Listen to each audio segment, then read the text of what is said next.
TV Telugu.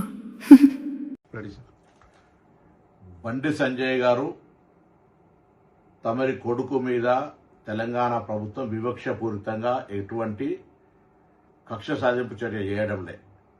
మీ పట్ల మీరు కేంద్ర మంత్రిగా మీరే స్వయంగా మీ కుమారుడిపై వచ్చిన ఆరోపణలను నిష్పక్షపాతంగా విచారణ చేయడానికి కోరాల్సింది. మీరు దాని మీద ఏదో కుట్ర చేస్తా ఉన్నారు, సానుభూతి కొరకనే ప్రయత్నం చేసే కంటే ఆ అమ్మాయి మిమ్మల్ని కలిసిన మాట వాస్తవమా కాదా, ఆ అమ్మాయితో బాబు తిరిగిన మాట వాస్తవమా కాదా, వాటిని నిరూపణ చేసుకోవడానికి ప్రయత్నం చేసి నిర్దోషిగా అయితే నిర్దోషిత్వం నిరూపించుకోండి. కానీ మీరు కేంద్ర హోంశాఖ సహాయ మంత్రి ఉండి ఒకవేళ పొరపాటు జరిగితే చట్టం తన పని తాను చేసుకుపోయే విధంగా ఉండాలని కోరుకుంటా ఉన్నా. ఇక్కడ ఎవరి పట్ల ఎవరికి తెలంగాణ ప్రభుత్వం వివక్ష లేదు. తెలంగాణ ఆడబిడ్డలను కాపాడే బాధ్యత ఈ ప్రభుత్వం మీద ఉంది. తప్పకుండా తెలంగాణ ఆడబిడ్డలకు విశ్వాసం కలిగజేస్తాం. ఎక్కడ ఇటువంటి చర్యలు జరిగితే వారికి పూర్తిగా సపోర్ట్గా ఉంటుంది. దాని తర్వాత నిన్న మొన్న కొంత మున్నూరు కాపు సంఘానికి సంబంధించిన నాయకులు కూడా ఏదో వివక్షపూరితంగా వ్యవహారం చేస్తామని చెప్తా ఉన్నారు.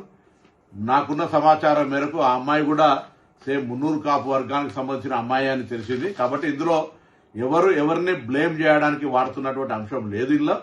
కాబట్టి ఈ ముఖ్యమంత్రి గారు కూడా ఈ అంశం మీద విచారణకు ఆదేశించినారు.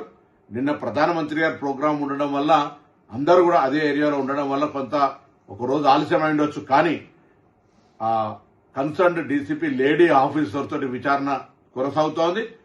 దోషి ఎవరు కూడా తప్పించుకొని పోలేరు, ఎంతటి పెద్దవాళ్ళైనా అనేటువంటిది ప్రభుత్వం అంతే కఠినంగా అంతే సీరియస్ గా వ్యవహారం చేస్తుందని గౌరవ ముఖ్యమంత్రి గారే స్వయంగా మరి డీజీపీ గారిని ఆదేశించినారు. తప్పకుండా ఆ కుటుంబానికి కూడా తెలంగాణ ప్రభుత్వం తెలియజేస్తున్నాం. ఎటువంటి ఆందోళన విచారణలో ఏదైనా నాయకత్వ ఒత్తిడి జరిగి మార్పు జరుగుతుందని మీరు అపోహపడే అవసరం లేదు. తప్పకుండా ఇది ప్రజాస్వామ్యం. మీకు జరిగినటువంటి అన్యాయంగా మీరు అది ఒకవేళ తప్పకుండా అటువంటి సంఘటనలు జరిగి ఉంటే దోషి మీద ఎటువంటి శిక్షకు వెనుకాడిగే ప్రశ్న లేనేలేదు.